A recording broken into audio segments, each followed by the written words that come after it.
My name is Ken. Welcome to Common Sense 2.0 in defense of our democracy, where we revive that same fearless spirit that fueled Thomas Paine's 1776 pamphlet calling for truth, transparency, and civic courage. In 1776, Thomas Paine ignited a revolution with just 46 pages, a revolution built on common sense and a refusal to be silenced. Today, we're in another battle for transparency and truth. So what's happened? Attorney General Pam Bondi claimed the FBI withheld thousands of pages of Epstein documents, and she demanded they be delivered to the DOJ by February 28, 2025. Her letter ordered a full accounting and proposed personnel action within 14 days. Yet, on July 7, 2025, the DOJ and FBI issued a memo closing the chapter, ruling no further disclosures were warranted, citing victim privacy and lack of new evidence. Senator Durbin added fuel to the fire, stating FBI agents were instructed to flag any documents that mentioned President Trump. Meanwhile, victims have criticized the DOJ and FBI for seeming to protect wealthy individuals tied to the case, as reflected in their letters to court urging that attorneys review redactions. And a surprising response from the Trump-loyal MAGA base, who are absolutely outraged the files have not been and now will not be released. They are screaming cover-up at the top of their lungs, creating the first highly visible breach in the MAGA king's hold on controlling narrative as he has for over 10 years. I believe it is time to channel the voice of Thomas Paine when he challenged all Americans to 1. Question authority when transparency is promised but not delivered. If the public is told there will be no stone left unturned, yet the files stay hidden, what is the government hiding? 2. Demand accountability. We cannot accept that no further disclosures are warranted when victims and the public still seek justice. 3. Reject political manipulation. This isn't about left or right, it's about truth. Whether it's MAGA, Project 2025, or any movement, common sense elevates accountability over political spin. So what can we do?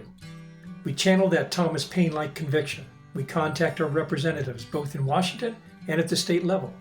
Contact your state's Attorney's General office and see if they are taking action on behalf of you and what you want. Tell them we demand that victims and their attorneys have oversight of redactions in the Epstein files. We want congressional oversight. And tell them we will stand and fight to see every document, not for conspiracy, but for justice. So let's take a deep breath. As important as the Epstein files being released and justice for the Epstein victims being brought to light and those responsible being prosecuted to the fullest extent of the law, let's not be distracted. We must keep our focus on the MAGATs' destructive actions. Since the DOJ and FBI's about-face on the July 7th, look at what the MAGATs are doing. The Make America Great Again Trumpers, MAGATs. MAGATs have, first, directed the state of Texas to interfere with our 2026 elections by redistricting their state to create 5 new Republican seats in Congress. Trump-backed Republican-led moves in Texas targeting Democratic lawmakers and signaling federal intervention in local governance matters. Rules were proposed affecting immigration profiling, the census, and affirmative action policies. Second, the U.S. Supreme Court upheld Trump's authority to remove Democratic-appointed members of the Consumer Product Safety Commission.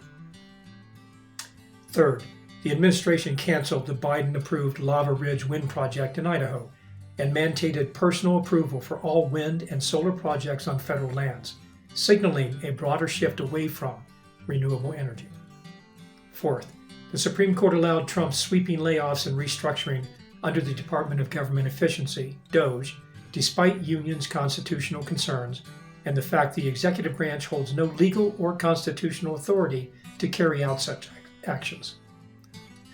Fifth, over $83 million was authorized for Holtec International to help restart the Palisades nuclear plant in Michigan, supporting nuclear energy against the residents close to the plant who are concerned if they will be exposed to radiation. Others worry if the Trump administration's cuts to FEMA would weaken preparedness. Sixth, Trump slapped tariffs on over 60 countries, notably 50% tariffs on Brazilian imports, a move that raised diplomatic tensions.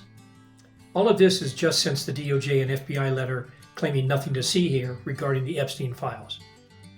Clearly, the DOJ and FBI no longer represent the people of the United States.